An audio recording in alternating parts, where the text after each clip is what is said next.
La Genèse, chapitre 14. Dans le temps d'Amraphel, roi de Shinéar, d'Arjoc, roi d'Élazar, de Kerdolaomer, roi d'Élam, et de Tidéal, roi de Gojim. Il arriva qu'ils firent la guerre à Béra, roi de Sodome, à Birsha, roi de Gomorre, à Shinéad, roi d'Adma, à Shéméhéber, roi de Tséboïm, et au roi de Béla, qui est Tsoar. Ces derniers s'assemblèrent dans la vallée de Siddim, qui est la mer Salée. Pendant 12 ans, ils avaient été soumis à Kerdolaomer, et la 13e année, ils s'étaient révoltés. Mais la 14e année, Kerdolaomer et les rois qui étaient avec lui se mirent en marche, et ils bâtirent les Réphaïm à Ashteroth, Kernaïm, les Uzim à Ham, les Émim à Chavé, Kirjataïm, et les Oriens de leur montagne de Séhir, jusqu'aux chênes de Paran, qui est près du désert. Puis ils s'en retournèrent, vinrent à Amishpat, qui est Kadès, et bâtirent les Amélécites sur tout leur territoire, ainsi que les Amoréens établis à Hazatson Tamar.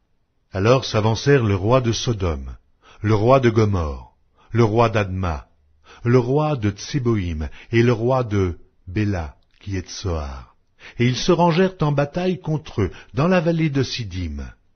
Contre Kerdolaomer, roi d'Élam, Tidéal, roi de Gojim, Amraphel, roi de Shinéar, et Arjoc, roi d'Élazar. 4 rois contre 5. La vallée de Siddim était couverte de puits de bitume. Le roi de Sodome et celui de Gomorre prirent la fuite et y tombèrent. Le reste s'enfuit vers la montagne. Les vainqueurs enlevèrent toutes les richesses de Sodome et de Gomorre, et toutes leurs provisions, et ils s'en allèrent. Ils enlevèrent aussi avec ses biens Lot, fils du frère d'Abram, qui demeurait à Sodome, et ils s'en allèrent. Un fuyard vint l'annoncer à Abram, l'Hébreu. Celui-ci habitait parmi les chênes de Mamré, l'Amoréen, frère d'Eshcol et frère d'Aner, qui avait fait alliance avec Abram. Dès qu'Abram eut appris que son frère avait été fait prisonnier, il arma 318 de ses plus braves serviteurs, nés dans sa maison, et il poursuivit les rois jusqu'à Dan. Il divisa sa troupe pour les attaquer de nuit, lui et ses serviteurs. Il les battit et les poursuivit jusqu'à Shoba, qui est à la gauche de Damas. Il ramena toutes les richesses, il ramena aussi Lot, son frère, avec ses biens, ainsi que les femmes et le peuple. Après qu'Abram fut revenu vainqueur de Kerdolaomer et des rois qui étaient avec lui, le roi de Sodome sortit à sa rencontre dans la vallée de Chavé, qui est la vallée du roi.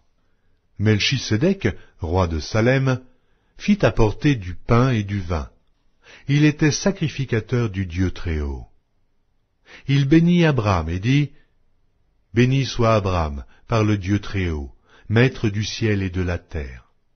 Béni soit le Dieu Très-Haut qui a livré tes ennemis entre tes mains. » Et Abram lui donna la dîme de tout.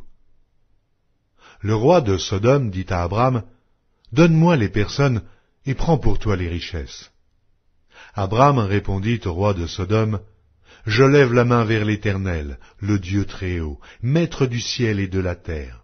Je ne prendrai rien de tout ce qui est à toi, pas même un fil, ni un cordon de soulier, afin que tu ne dises pas, j'ai enrichi Abram, rien pour moi. Seulement ce qu'ont mangé les jeunes gens, et la part des hommes qui ont marché avec moi, Aner, Eshcol et Mamré, eux, ils prendront leur part. »